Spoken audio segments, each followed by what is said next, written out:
प्यारे विद्यार्थियों, मैं डॉक्टर ज्योत्सना स्वर्णकार, सहायक आचार्य हिंदी, राजकीय महाविद्यालय रावतभाटा, आप सभी का स्वागत करती हूँ। आज की क्लास में हम छायावादी युग की प्रमुख स्तंभकार महादेवी वर्मा के काव्य में वर्णित विरह वेदना के बारे में पढ़ेंगे।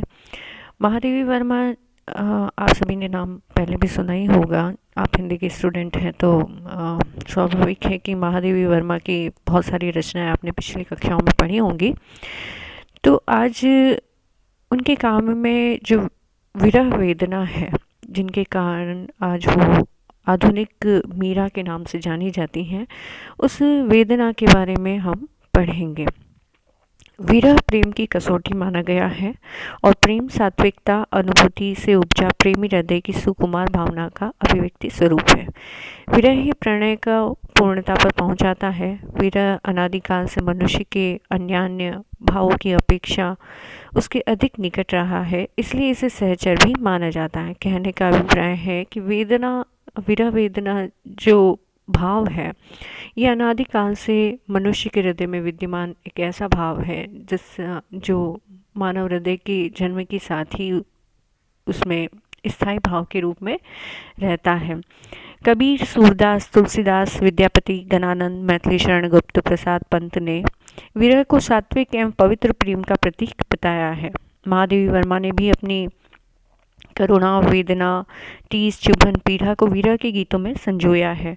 उनके इन विरह के गीतों में तड़पन, पीड़ा के अलावा आवेग की पवित्रता से आध्यात्मिकता भी आ गई है। डॉक्टर द्वारिका प्रसाद सक्सेना ने हिंदी के आधुनिक प्रतिनिधि कवि नामक पुस्तक में महादेवी की विरह वेदना को बहुत सारे शीर्षकों के माध्यम से, बिंदुओं के माध्यम से समझाया है। उन्हीं के माध्यम से हम आज उनकी विरह वेदना को, विरह की भावनाओं को पढ़ेंगे।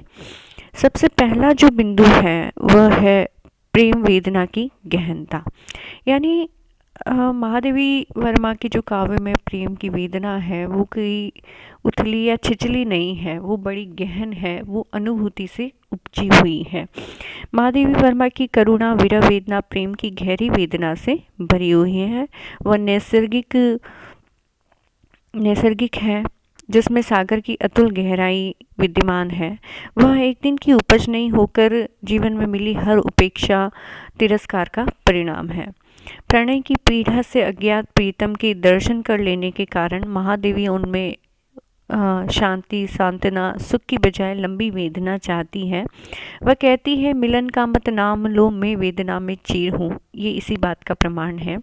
वह अपने प्रीतम से निवेदन करती है, मेरे बिखरे प्राणों में सारी करुणा ठुलका दो, मेरी छोटी सीमा में अपना अस्तित्व मिटा दो, पर शेष नहीं होगी यह मेरे प्राणों की ब्रीड़ा, तुमको पीढ़ा में ढूंढा, तुम में ढूंढूंगी पीढ़ा। इसी पीढ़ा के कारण वह खिलते फूलों, यौवन के सौंदर्य के स्थान पर सूखे होठों और जर्जर जीवन को देखने की पक्षधर है। मंदिर का दीप की निरंतर पीढ़ा दृष्टव्य है। दूत सांझ का इसे प्रभाती तक चलने दो। यानी स्पष्ट है कि वह अपनी वेदना को खत्म नहीं करना चाहती। सुख मिलन के माध्यम से उस वेदना की परिणति नहीं चाहती। वो उसी प्रेम का जो असली आनंद है वो उन्हें वेदना में, उस विरह में ही प्राप्त होता है। इसलिए वो कहती है कि मिलन का मत नाम लो, मैं विरह में चीर हूँ। अगला जो बिंदु है करुणा की प्रधानता। उनकी विरह में करुणा की प्रधानता है। विरह की गहरी वेदना ने महादेवी के हृदय को करुणा से भर दिया है और उसे करुणा की आर्द्रता में डुबो दिया है। इसका कारण तत्कालीन निराशा और महादेवी पर बुद्ध दर्शन का प्रभाव रहा है। यह करुणा कवयित्री के आत्मवत् सर्वभूतेषु की उदात्त भावना से उत्प्रोत है। कवयित्री का संपूर्ण जीवन ही विरह का जलजात बन गया है। विरह का जलजात जीवन, विरह का जलजात वेदना में जन्म, करुणा में मिला आवास, अश्रु चिंता दिवस, इसका अश्रु गिनती रात, जीवन विरह का जलजात। अगला जो बिंदु है वो है भावोद्रेक की नैसर्गिकता। यानी महादेवी वर्मा की विरह में कुछ भी अस्वाभाविक सा नहीं है, कुछ भी कृत्रिम नहीं है, वो स्वाभाविक है, उनकी वेदना से उपजा हुआ है। महादेवी की विरह वेदना स्वाभाविक सहज उद्रेक से उपजी व्यथा है। इसमें तनिक भी दिखावा, बाहरी आडंबर या कृत्रिमता नहीं दिखाई देती। वह वर्षवर्थ के काव्य भावों का सहज उद्रेक है से समर्थित है। साधना की एकांतता के कारण उनकी विरहानुभूति सर्वथा निश्चल, निष्कपट और नैसर्गिक है। यही कारण है कि वह श्रोताओं एवं पाठकों को अपने में डुबोने की क्षमता रखती है। आज नयन आते क्यों भर भर, जो तुम आ जाते एक बार, दिया क्यों जीवन का वरदान, में नीर भरी दुख की बदली। ऐसी ही निश्चल, नैसर्गिक, पीड़ाजन्य भावनाओं की कविताएं हैं। उदाहरण के रूप में हम देख सकते हैं, पुलक पुलक उर सिहर सिहर तन, आज नयन आते क्यों भर भर। अगला जो बिंदु जो उनकी वेदना को, विरह वेदना को स्पष्ट करता है, वो है स्त्री सुलभ सात्विकता। महादेवी की विरह वेदना पीड़ा में कोई दिखावा, आडंबर नहीं है तथा उसमें निर्मलता, पवित्रता और सात्विकता होने का सबसे बड़ा कारण यह है कि कवित्री की स्त्री सुलभता, उस स्त्री सुलभ भावनाओं का होना। महादेवी कोमल हृदय वाली, सात्विक पति प्रेम वाली नारी थी। इसी कारण उनके विरह के गीतों में स्वाभाविकता, सात्विकता, पवित्रता पाई जाती है। उसमें कटुता, द्वेष, घृणा, अहंकार, प्रतिशोध की भावना के स्थान पर विश्व की वेदना, मानवता का कल्याण तथा संपूर्ण मानव की पीड़ा भरी हुई है। वो कहती हैं, जो तुम आ जाते एक बार, कितनी करुणा कितने संदेश, पथ में बिछ जाते बन पराग। अगला जो बिंदु है उनकी वेदना को स्पष्ट करने वाला, अंतरदशाओं की विविधता। प्रेम के वियोग पक्ष में साहित्य शास्त्रों ने 10 अंतरदशाएं मानी है। इन्हीं अंतरदशाओं से गुजरकर वियोग सफल माना जाता है। उनमें स्वाभाविकता आ पाती है। अभिलाषा, चिंता, स्मृति, गुण कथन, उद्वेग, प्रलाप, उन्माद, व्याधि, जड़ता, मरण, ये 10 अंतरदशाएं महादेवी के वीर गीतों में देखी जा सकती हैं।